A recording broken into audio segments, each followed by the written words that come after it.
E aí, moçada? Bem-vindos a 2024. Não sei se é um.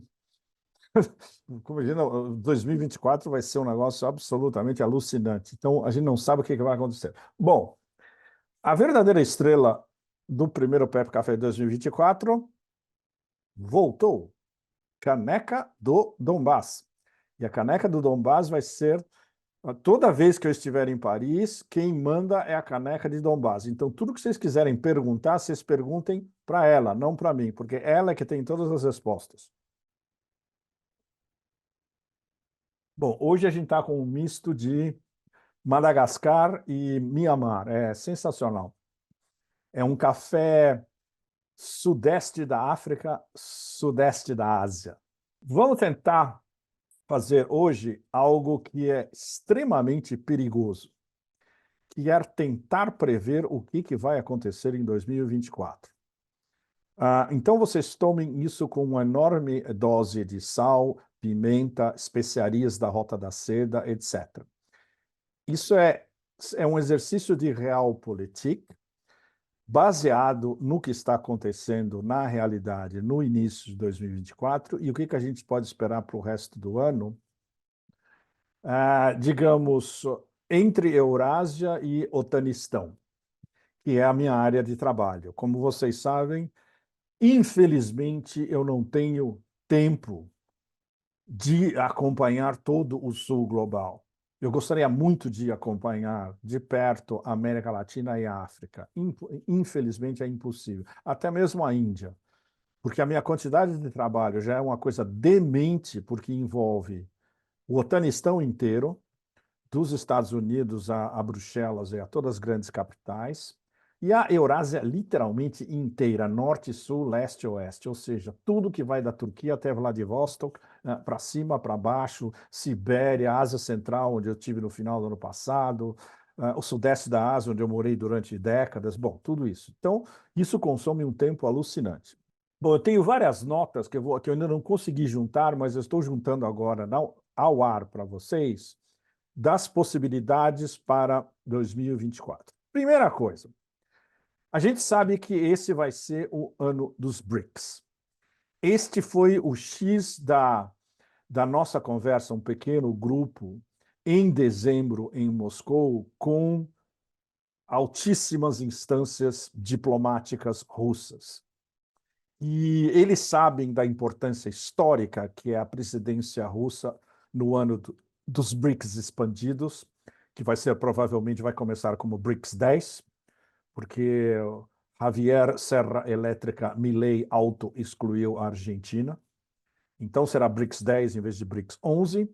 E na cúpula de Kazan, em outubro desse ano, haverá outros integrantes dos BRICS, entre os quais, muito bem cotados, estão Argélia, Venezuela, Turquia, Cazaquistão. Esses são alguns dos principais personagens que podem entrar nos BRICS. Aí seria BRICS 15, 16, 17, pode até chegar a BRICS 20. Ou seja, esse ano é o tudo ou nada dos BRICS para eles finalmente se afirmarem como muito mais importantes do que o G7 e, na verdade, em termos de decisões conjuntas, muito mais eficientes do que as Nações Unidas, que, sob os ditames, digamos, imperiais, está se revelando cada vez mais totalmente ineficiente em todos os sentidos. Fora o ano dos BRICS, o principal X da questão desse ano vai ser o que vai acontecer na Ucrânia. Então, olha, as previsões práticas que podem realmente acontecer esse ano. O exército russo vai liberar o Donbass inteiro. Isso com certeza durante o ano. Pode liberar partes de Kharkov e de Zaporizhia também. É muito difícil que haja uma ofensiva até Odessa. Essa é uma pergunta que vive rodando todo mundo o tempo todo. O que vai acontecer com o regime da camiseta verde suada, cocainômena, em Kiev? É algo que não está tão aberto assim, porque existe praticamente uma certeza. Os americanos já começaram a jogá-lo embaixo de uma enorme double-decker bus, e isso vai desaparecer. É uma ditadura extremamente opressiva, esse regime atualmente. Talvez uma das maiores ditaduras da Europa desde 1945, certamente a mais grave desde 1945. Então, a possibilidade de que esse regime entre em colapso total nos próximos meses, e inclusive a noção de Estado ucraniano baseada em Kiev, pode entrar em colapso também durante 2024. Crise econômica. Bom, na União Europeia, especialmente, onde eu estou, a agravação da crise econômica na União Europeia é absolutamente certa. Primeiro, porque a Alemanha não vai conseguir encontrar outras fontes de energia barata como tinha da Rússia. A deindustrialização da Alemanha é um fato consumado, vai continuar cada vez mais acelerada. A falta de competitividade das indústrias alemãs, tendo que comprar energia altíssimos, especialmente dos americanos, os está isolando dos mercados que eles haviam conquistado e segurando durante vários anos. Eles vão ter problemas, inclusive, para suprir o que os chineses querem, sempre compravam da Alemanha. Então, a situação na Europa é a mais trágica possível e vai piorar muito em 2024. Bom, aí a gente entra no assunto X da história toda, que é o que vai acontecer no coração do Império, em Washington, especialmente nas eleições no final do ano. Quem vai ser eleito?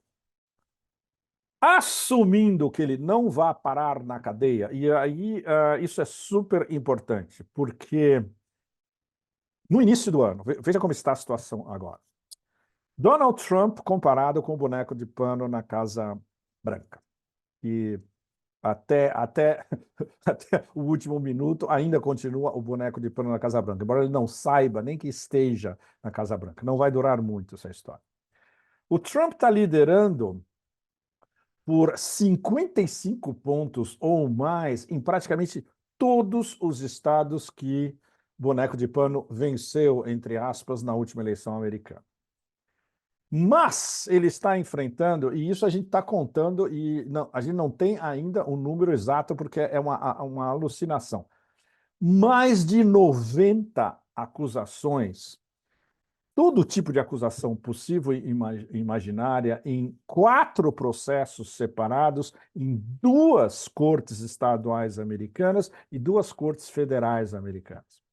Então, ao mesmo tempo que a popularidade do Trump apenas aumenta, porque todo mundo vê que esses processos são estritamente políticos e tem praticamente todos não têm nada a ver com a realidade, o problema é que pode ser que estoure alguma decisão em algumas dessas mais de 90 acusações e ele termine indo parar na cadeia. Não é impossível. Se isso acontecer, não é impossível também que um presidente seja eleito estando na cadeia. Agora, o que isso vai reverter em termos da guerra civil larval americana que pode explodir e já está a ponto de explodir e pode explodir inclusive no primeiro semestre desse ano, é extremamente alta. Tem o que os americanos chamam de curveball, que eu gosto muito, é um termo de quem joga a sinuca, de você mandar aquela bola curva que termina encaçapando, né? O que pode acontecer com candidatos independentes? O principal é o Robert F. Kennedy Jr., que tem uma grande chance de conseguir um número enorme de votos e dividir o Partido Democrata, e isso pode levar até a mais votos para o Trump, no final das contas.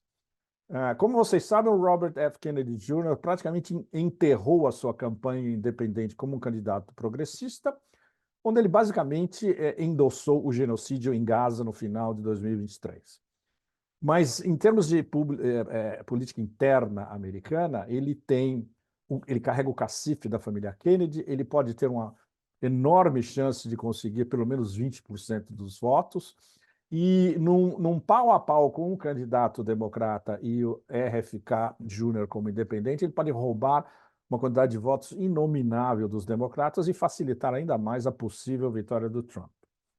Aí, quem vai ser o candidato democrata? Claro, em janeiro é impossível a gente prever o que vai acontecer 9, 10, 11 meses depois. Mas É praticamente certo que, devido às suas condições de senilidade, demência e Alzheimer avançados, todos os anteriores, boneco de pano não vai ser o candidato americano.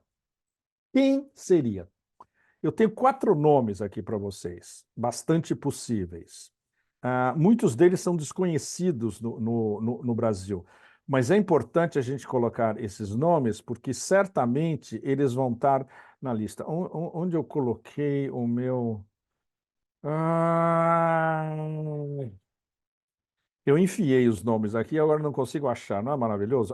Ok.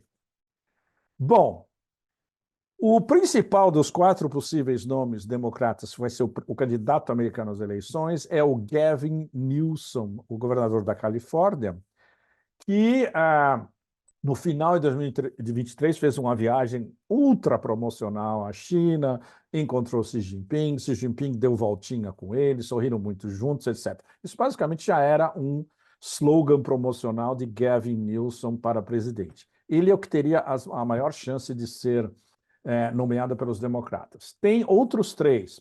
Todos esses 4, super importante, eles são ou foram governadores estaduais, que é uma plataforma de lançamento para você chegar à presidência nos Estados Unidos. J.B. Pritzker, Gretchen Whitmer e Jennifer Granholm. São pouco conhecidos no Brasil, muitos deles são até poucos conhecidos dentro dos Estados Unidos. A popularidade deles comparada com Nilson é muito inferior, mas eles têm chances dentro da maquinaria do partido. O que isso nos leva, fundamentalmente, que é super importante? Esqueça a revista de quinta Kamala Harris.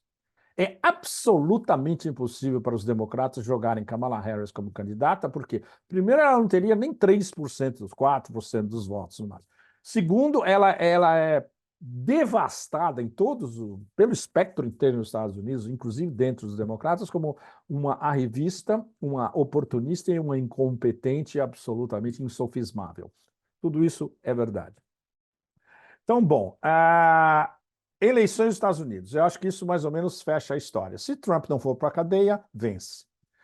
O que isso pode significar? Nossa, isso seria um tema para 50 Pepes cafés e com muito café, para a gente explicar os prós, contras. O único ponto realmente positivo para Trump é que ele não seria, no Trump 2.0, um candidato que lançaria uma guerra ou que perpetraria mais guerras ou que continuaria nas guerras do Império. E justamente por isso que ele é detestado pelo Deep State, que vai em cima dele e vai fazer o possível para que ele não seja eleito. Voltando à Rússia, super importante. O exército russo, as forças armadas da Federação Russa vão ficar cada vez mais fortes do que eles encerraram o ano passado, com um equipamento extremamente moderno, o equipamento mais moderno do planeta. São as melhores forças armadas do planeta em todos os sentidos. E isso é um processo que começou, digamos, no segundo ano da Operação Militar Especial, especialmente em 2023. Entra tudo, desde os melhores jatos de quinta geração ou sexta geração, até os próximos que vão chegar, toda aquela série de mísseis balísticos intercontinentais, supersônicos e hipersônicos, que os americanos não conseguem chegar nem perto, porque eles estão atrasados, segundo o meu grande amigo Andrei Martyanov, a gente sempre reconfirma, pelo menos 2, se não 3 gerações. Ou seja, terreno é perdido, eles não vão recuperar. Bom, BRICS, nós já falamos mais ou menos. A gente podia entrar em detalhes sobre a presidência russa dos BRICS, praticamente o que eles podem fazer. Vamos esperar os primeiros 2 meses, 3 quase, até a eleição russa em março. E aí a gente vai ter uma melhor ideia, inclusive, de como Putin, como evidentemente será reeleito com mais de 80% de aprovação popular, e na eleição como independente, isso é super importante também. Putin, na verdade, vai ser o guia dessa presidência russa dos BRICS, lado a lado com Xi Jinping. Ou seja, o BRICS 10, BRICS expandido 2024, os líderes são pessoalmente Putin e Xi e a relação estratégica Rússia e China. E isso vai guiar todas as decisões principais e básicas durante esse ano, onde a Rússia tem uma oportunidade única, quase como uma justiça poética, para para guiar esse processo de expansão do mundo multipolar, centrado nos BRICS, mas também extravasando para a Organização de Cooperação de Xangai, para a União Econômica Euroasiática, com as discussões em Moscou que estão a altíssimo nível sobre desdolarização e mecanismos de desdolarização, surfando essa onda havaiana de quantos, quantos metros de altura? 15, 20 metros de altura, como se a gente estivesse no pipeline no Havaí, vai estar o presidente Putin e toda a equipe econômica, política e diplomática russa. O que vai acontecer com o totalitarismo neoliberal ocidental? E isso é um processo paralelo ao enfraquecimento econômico da União Europeia como um todo. Será que vai haver um enfraquecimento da ideologia totalitarista neoliberal pelo mundo inteiro? Complicado, porque tudo que eles tentaram até agora, os caras por trás, que a gente chama de the guys running the show, né? Quem está controlando a performance, quem está dirigindo o show, que são essas elites próximas ou inseridas no Great Reset, a gangue de Davos, os donos do sistema financeiro internacional, as grandes famílias da costa leste atlanticistas que se reúnem no Bilderberg Club, os poderes decisórios que se reúnem em jantares exclusivos em Nova York, em Connecticut, em alguns dos fóruns americanos, como no Aspen Institute, ou naqueles clubes exclusivos de St. James, em Londres. Esses são os caras que mandam. A gente não sabe o grau de desespero em que eles estão, considerando que tudo que eles tentaram, desde a pandemia e tudo que veio depois, incluindo a guerra da Ucrânia, deu tudo errado. Ou seja, devem haver novas tentativas, inclusive algumas que nenhum de nós espera, e que pode vir, como a gente chama, out of the blue, do meio do nada ou do espaço sideral, e tentarem virar o jogo de ponta cabeça de novo. Super importante, ligado ao que os BRICS vão fazer esse ano, a aceleração da desdolarização. Os mecanismos já estão todos decididos especialmente por elaborações entre economistas e gente de finance tech de altíssimo nível na Rússia e muitos chineses também, iranianos que entram também na história. E como esse processo de desdolarização vai começar a virar os fluxos e as cadeias de produção da economia global cada vez mais longe do Ocidente totalitário liberal, com cultura de cancelamento e sob a igreja woke. Então, isso é não só uma esperança do Sul global, como um processo em andamento, ou seja, isso é um processo de descolonização financeira, política e cultural também. É um processo que vai se acelerar cada vez mais em 2024. Índia, super importante também, porque Índia é parte dos BRICS, Índia é parte da Organização de Cooperação de Xangai, Índia é um elemento extremamente complicado, tanto dentro dos BRICS quanto dentro da Organização de Cooperação de Xangai, por causa do clash em quase todo o espectro entre Índia e China. Existe uma séria possibilidade, olhando o longo termo de 2024, da Índia sair de um desses mecanismos americanos de contenção da China, que é o Quad, porque eles vão perceber que a degradação desse sistema anglo-americano como um todo é tão grande que a integração deles com a Eurásia vai assumir um caráter muito mais profícuo e muito mais sério, e inclusive afetando eventualmente decisões diretas do MOD e do BJP, que é o partido do MOD. O problema volta sempre à mesma história, é o que esses hinduístas do Hindutva, esses hinduístas hipernacionalistas extremamente radicais e anti-muçulmanos, como eles vão reagir ao fato de que a Índia pode optar a não ser mais uma subcolônia desse complexo, dessa matrix anglo-americana, e finalmente apostar na Índia como um dos grandes vetores e atores da Eurásia interconectada e ampliar, inclusive, o seu papel dentro dos BRICS e também de consenso dentro da Organização de Cooperação de Xangai, onde a Índia tem aliados muito, muito importantes. A Rússia e o Irã, por exemplo. E isso vai levar também à ampliação do corredor internacional norte-sul, onde os principais parceiros comerciais são Rússia, Irã e Índia, justamente.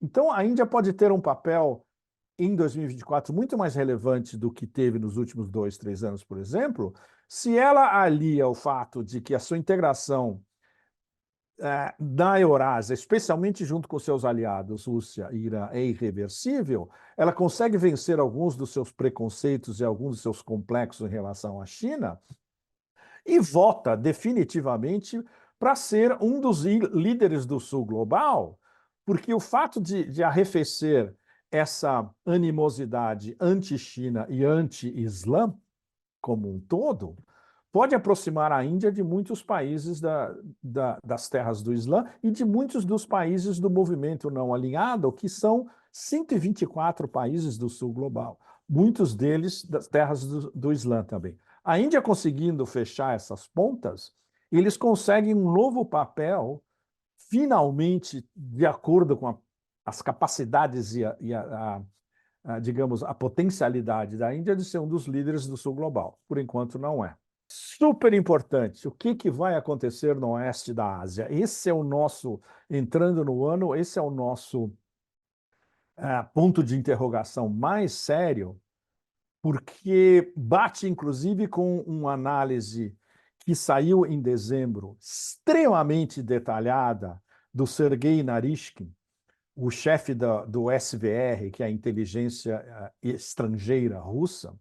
O Narishkin, basicamente, ele escreveu um artigo de fundo explicando que nessa degradação em massa do mundo ocidental, especialmente do complexo anglo-zionista americano, a gente pode definir, o oeste da Ásia vai ser um fator de desestabilização muito mais profundo para o império do que a Ucrânia, onde a guerra, basicamente, por procuração contra a Rússia, já foi perdida. O que falta definir é quais são os termos da rendição da Ucrânia que a Rússia vai impor, até onde a Rússia vai se... Não seria expandir, até onde a Rússia vai avançar dentro do território da ex-Ucrânia, ou do que a gente chama de país 404, aquele que você não encontra numa busca na internet, que breve vai ser o caso. E os termos da rendição, que não só são para Kiev, mas são para Bruxelas e para Washington. Ou seja, o grande tema da humilhação cósmica do Otanistão inteiro face à vitória russa no terreno contra todo o Otanistão. Bom, isso nos deixa para esse pequeno, não final, mas esse pequeno resumo do que pode acontecer, o que vai acontecer na África e o que vai acontecer na América Latina. O que vai acontecer na América Latina, vocês que estão no Brasil sabem muito melhor do que eu.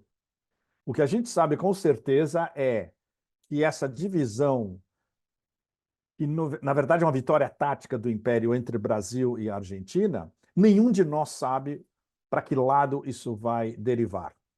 Tudo é possível desde um governo serra elétrica que dure alguns meses, até ele enxergar a luz de quem chega ao poder vindo de qualquer derivação radical, e quando você encontra uma máquina de governo na frente, você é obrigado a tomar decisões racionais.